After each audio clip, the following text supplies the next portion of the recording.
Ray Torres from Onset Media. Hey Ray, how you doing? Hey, what's going on, Sean? How you doing today, bro?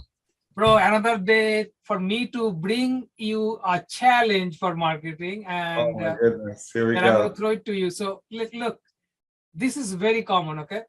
So I placed an ad, okay, either on Google or Facebook. I got a bunch of lead came, or even in open house, people Sure. putting their information. Yeah. Now, or my seller landing page, somebody checking a home value. What we get normally, we get a right email address because they're signing up, and when they sign up, because they're getting something in the email, especially if there is Sure. Always want something. An email address is gold. I mean, the world. right, email address I'm not getting anything else. Sometimes maybe the name is not correct also. Okay. Sure.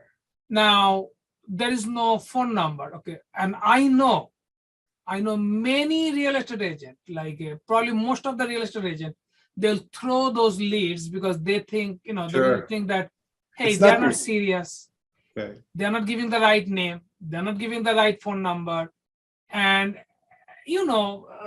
Ray, like there's so many spam going on. So people are very skeptical about giving their full information.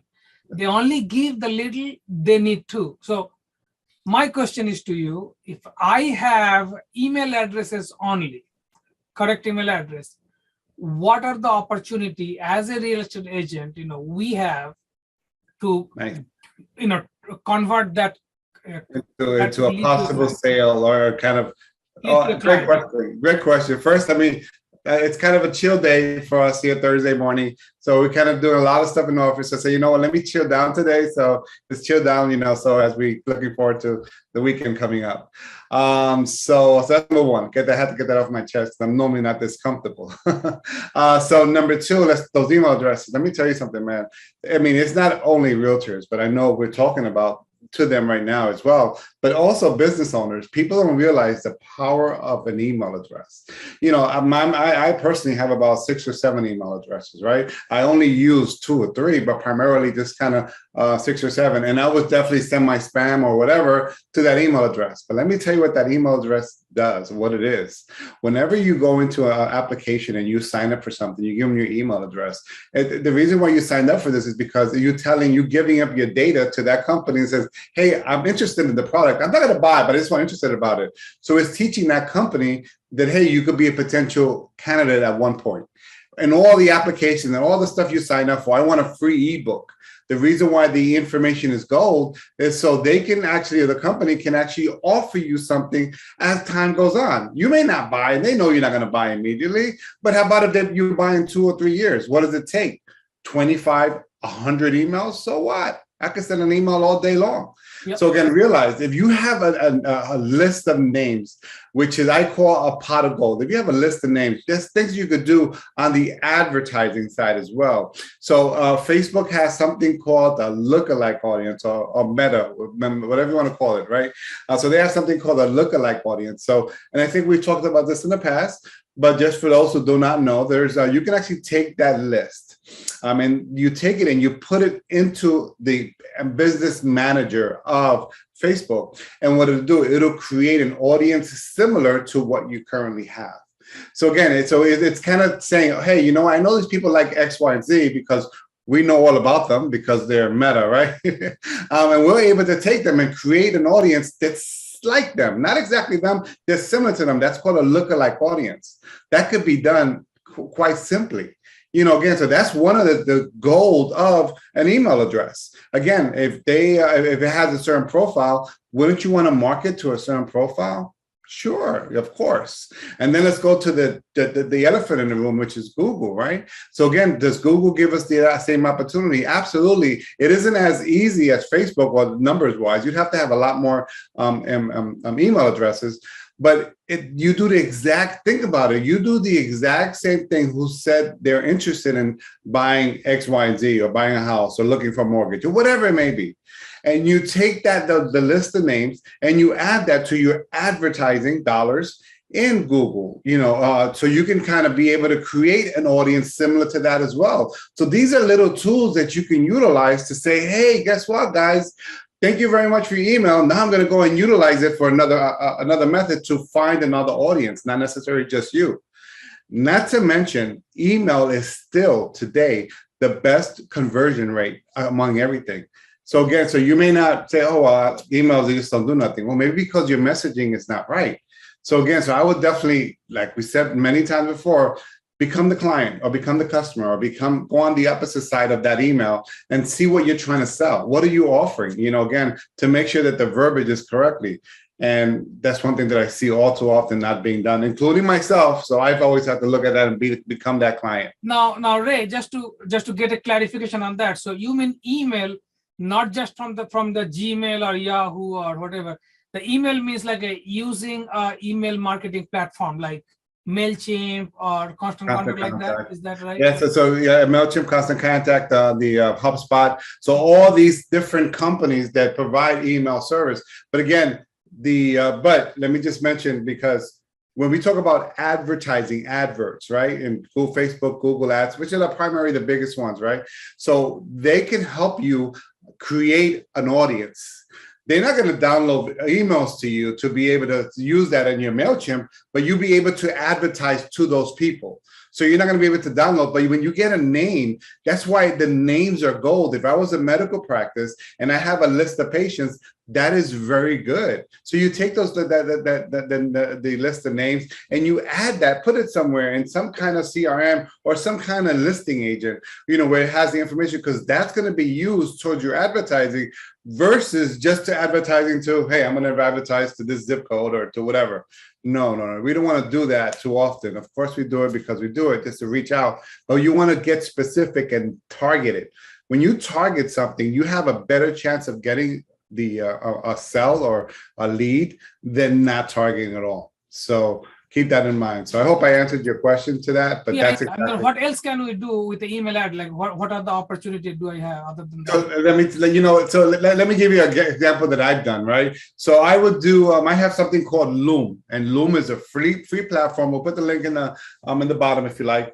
So what you can do is literally just take, again, all the work is you as being the person that's going to market whatever you're trying to do is, and that's in the details, right? So you create this little video or picture or whatever it is on Loom, which is free.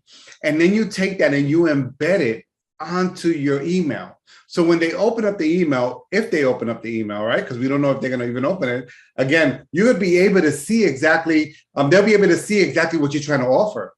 Because again, one thing that we talked about at one point is that, man, trying to get through to, past the gatekeeper, which is always hard.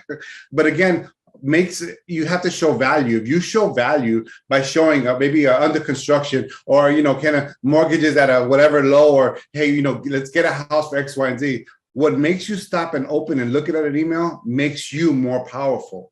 So again, and there's many tools out there that show how long you've been on there, and MailChimp, HubSpot, all these things actually give you an idea of, okay, your open rate, how long they were on, who subscribed, who unsubscribed at the time, those things, which is all data back to analytics, right? That's all data that helps us kind of know if what we're doing is even worth continuing or not. So basically, with those emails, I'll know who opened it. So I know they're serious or not.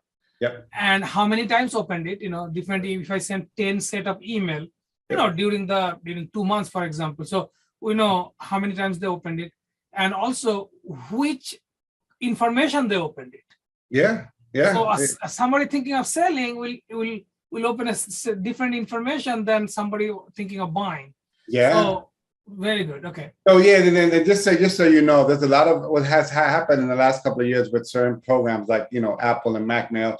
There's many programs that tells the person where this original email is coming from. You can, of course, that's another level, but there's many things, because email, and the reason why I know about how profitable it is, how good it is, because I follow with that. If emails are very good, then there's a reason why aren't we doing it? That's where it comes out. Why, if you're not busy, why aren't you sending emails? Why aren't you creating a CRM? Why aren't you using those names?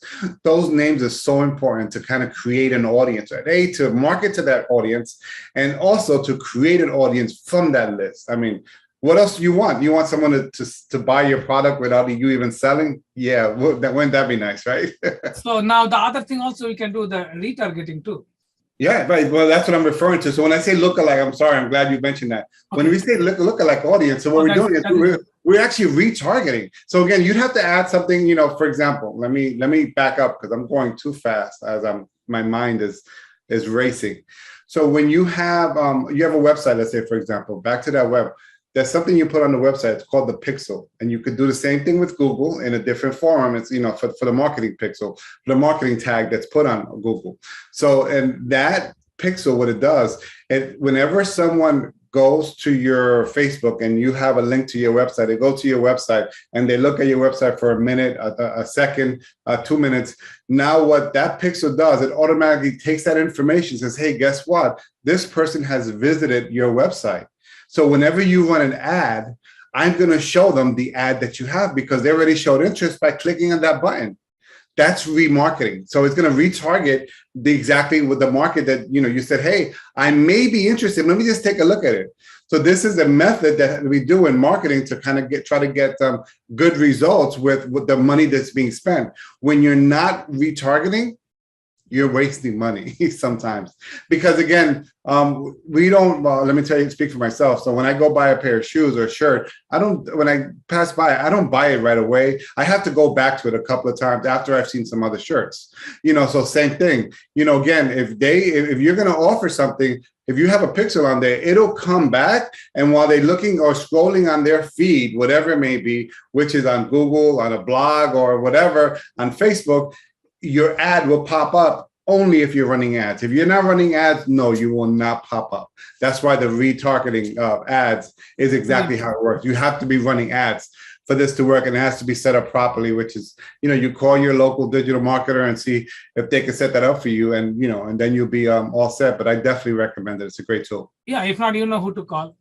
Yeah, you know, hey, I'm not saying anything, but you know, so you know, like two major things, you know, one is of course, you know, the email marketing, you know, we normally do different way, but the retargeting and then the other lookalike audiences. So if I have 100 phone number, or no, the email addresses, I can actually get maybe 1,000 people through those 100 email addresses. So that's great. Sure. And let me just say one thing that most people do not know, because this is very high level, I want to say, right? There's something that Google gives us for free. I tell you, just so you know, why you think it's all for free, because you're giving up data, just so you guys know. So it's not for free.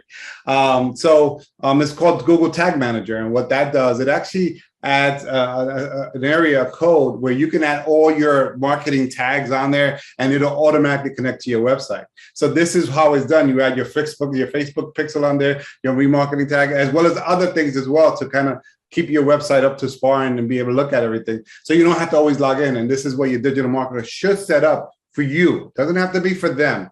It could, you can, if you have a Gmail account, you have access to it, you just don't know about it. Awesome. So yeah, that's great. So Ray, great information. You know, so we can do a lot of things. So my friend, if you get a lead signing up to your web page or however you got it, don't throw them, because those leads can be very valuable, because you never know, because we should not be judgmental because somebody didn't give the full information, because we don't know what's going on in their head. Maybe they're, you know, they are spammed many times, so they don't want to give all the information. They only want to give the email address, and then just ignoring them, we may lose a lot of business. So take the advice from Ray and do whatever he just, you know, told us, you know, last 10 minutes or so. That's right. If you have questions, please feel free to reach out. I mean, our information is there. So, and Sean and I talk all the time about how can we strategize the next, you know, the next level, you know, of what we're trying to do as a marketing, you know. So thanks for watching. Thanks for watching. And then hopefully, you know, the information Ray provided definitely going to help you to use the email address you receive very smartly and widely. Give us a call. Any question you have, Ray's number is right here. My number is here. Thanks for watching, and see you next week, same time, 11 o'clock Eastern time on every Thursday. Yes. Thank you.